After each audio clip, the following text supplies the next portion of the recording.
seems like every few months, Traveler's Tales is releasing a brand new LEGO game, each one feeling very similar to the last, just with a different franchise as its backdrop. From the LEGO Star Wars to LEGO Batman and everywhere in between, the LEGO games have sold very well, but have had very little innovation between. Does LEGO Pirates of the Caribbean break that mold, or is it just the same old game with a brand new skin?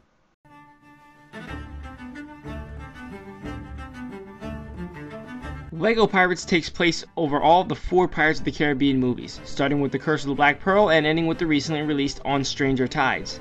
The Pirates of the Caribbean franchise has been very popular in the theaters with its high action, good story, and of course hilarious acting by the likes of Orlando Bloom, Keira Knightley, and most notably Johnny Depp. It's not easy to translate all of these intense themes, sometimes inappropriate jokes, and memorable story into an E10 rated LEGO game. The final result is a little bit sloppy. Because there's no voice acting, no text, and no communication between each character in-game besides nods and face expressions, it's hard to follow the story. I haven't seen some of the films for a few years now, and I had to dig deep back in my memory to remember what was going on in the game, because it just really didn't tell me that much. On the other hand, this game is coming out a week before the 4th film, the Pirates of the Caribbean series, and it will spoil some major plot twists. So if you haven't seen the last film and you still want to, don't play the 4th film in the game quite yet, or it will spoil some things for you. LEGO Pirates of the Caribbean is a very easy game.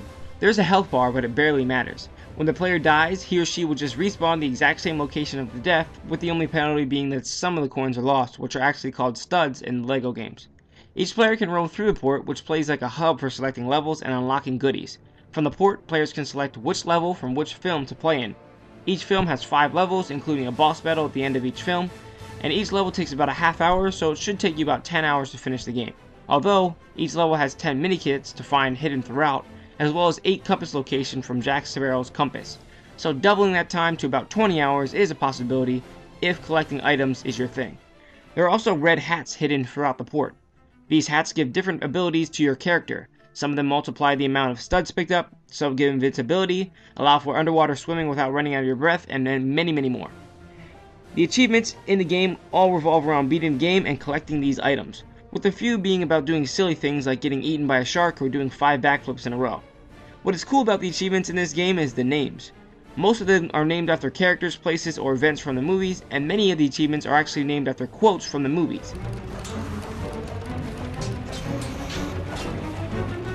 The gameplay is the same old for LEGO veterans. If you've played one LEGO game, you've played them all.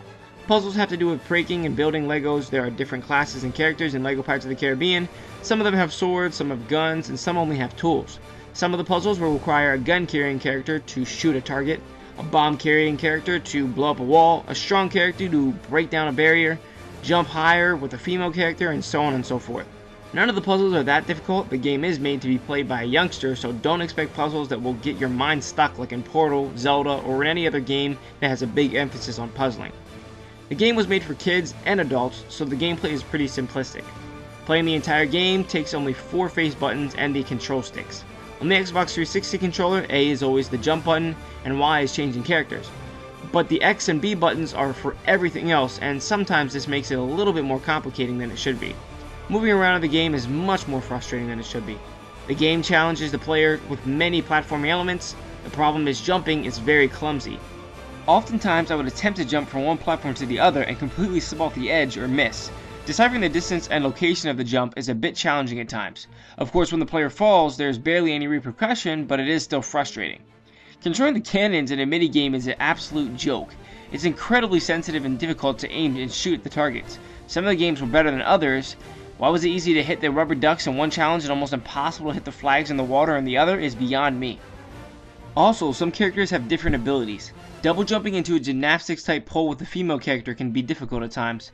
And when you select a strong character to pull, hinge off a door, break a wall, lift something or whatever it may be, sometimes it takes 5 to 10 seconds. It's odd because some parts of the game play really smooth and others just don't play well at all. And because this game was rushed for the 4th film, there were many glitches. Sometimes I would use Will Turner as my character, and it wouldn't even let me buy any character from the port. There was a weird glitch where I had to turn off the game and come back to it just for it to work again. Other times I would spawn inside of the ocean, fall all the way through the ground, and then have to pop up back on the port again, and it really made no sense at all. There are many glitches in this game, and it's definitely proved that this game is rushed, and they may have benefited big time from more polish and more time to design the game. LEGO Pirates has decent replay value thanks to all the collectibles in each level, and all the characters and hats to find in the port.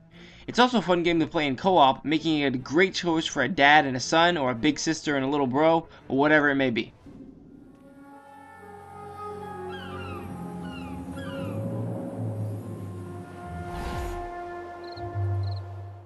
LEGO Pirates is a pretty good looking game. The animation for the characters are very smooth, and there are nice touches here and there like Captain Jack's tipsy run. The sword fights are just button mashes, but they look pretty. The world looks very realistic with some nice looking water in both day and nighttime. However, it does look kinda odd when there are cartoony LEGO characters and interactive items, and then realistic backdrops. It's almost like Donkey Kong Country for the Super Nintendo, just not with the same appeal. The cutscenes are very fun and good looking, giving it as much life to a LEGO game as possible. There is no voice acting at all, but whoever does the grunts and wails of Jack are spot on with Johnny Depp. Lastly, the music is taken from the official soundtrack of the movies, which is fantastic. Fighting with the amazing Pirates theme as well as all the other eerie, epic, and amazing sounds from the films is a lot of fun and actually one of my favorite things about this game.